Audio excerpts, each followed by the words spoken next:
मुंबईच्या उपनगरात पावसानं जोरदार हजेरी लावली आहे। वसई, विरार तसंच कल्याण, डोंबिवली या परिसरात रात्रभर पाऊस होतोय।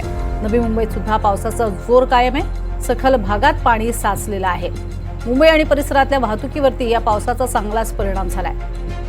मुंबईमधली दृश्य आपण बघतोय। मोठ्या प्रमाणात झालेला पाऊस आणि त्यानंतर ठिकठिकाणी साचलेलं पाणी, त्याचा परिणाम हा वाहतुकीवरती होतोय।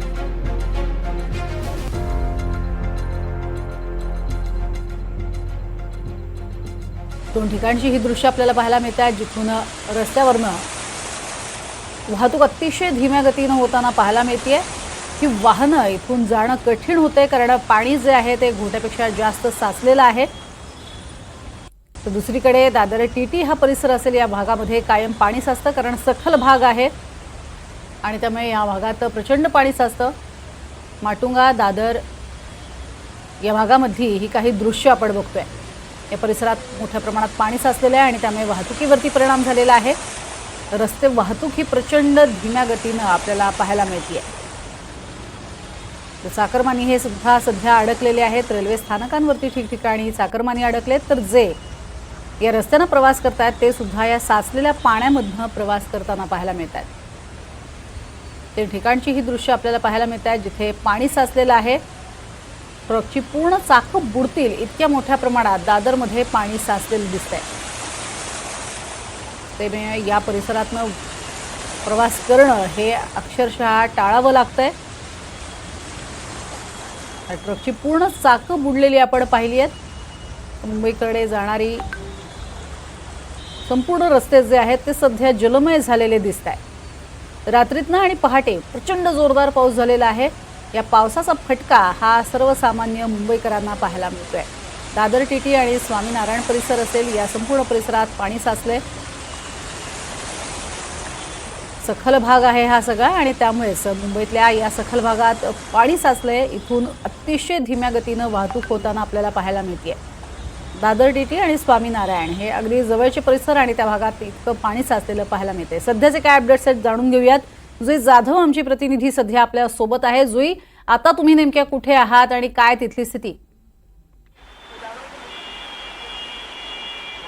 प्रज्ञा, मी सध्या उभी आहे दादर टीटी इथल्या सर्कल इथे, कोदात सर्कलच्या इथे, आणि तू माझ्या मागे पाहू शकतेस की सखल भागामध्ये पाणी साचलेलं आहे। खरं तर ह्यामुळे या भागामध्ये वाहतूक कोंडी देखील निर्माण झालेली आहे। एक गाडी आपण इथे पाहू शकतो की बंद पडलेली आहे। भर रस्त्यामध्ये पाण्यामध्ये अडकून ही गाडी बंद पडलेली आहे आणि यामुळे देखील वाहतूक कोंडीचा सामना नागरिकांना करावा लागत आहे। कालपासूनच मुसळधार पाऊस पडत होता आणि या पावसाचा फटका आता रस्ते वाहतुकीवरती देखील आपल्याला होताना दिसत आहे, कारण का सखल भागांमध्ये पाणी साचायला सुरुवात झालेली आहे। दादर परिसर असेल, king circle, Sion, Gandhi market आहे, हिंदमाता आहे, ही अशी काही ठिकाणं आहेत जिथे पाणी खरं तर साचतं आणि तीच पाणी साचायला सुरुवात झालेली आहे। काही ठिकाणी आपण पाहू शकतो की नागरिक देखील या पाण्यातून आपली वाट काढत आहेत जाण्यासाठी। अगदी आता पाहतोय की पालिकेची लोक आलेली आहेत आणि जी आपण पाहू शकतो की गटारं असतात, खरी तर त्या गटारांचे दरवाजे उघडले जात आहेत, जेणेकरून पाणी जे आहे ते त्याच्यामधून वाहून जाऊ शकतं। आता महापालिकेचे अटीशर्तीचे प्रयत्न सुरू झालेले आहेत, कारण का पाणी वाढायला सुरुवात झालेली आहे।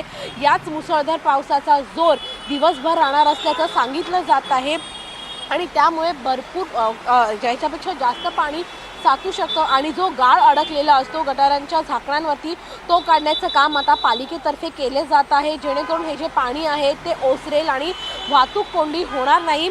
हा झाला दादर टीटीचा परिसर। दादर टीटीचा परिसर खरं तर गजबजलेला असतो, कारण का दादर स्टेशन इथून जवळ आहे। इथूनच आपण सायनला जातो, पुढे जर CSTला जायचं असेल तर तिथे जाण्याचा हा रस्ता आहे आणि याच रस्त्यावर आता पाणी साचलेलं आहे। जर पाऊस असाच सुरू राहिला, वाढता पाऊस, तर मात्र हे पाणी वाढण्याची शक्यता आहे।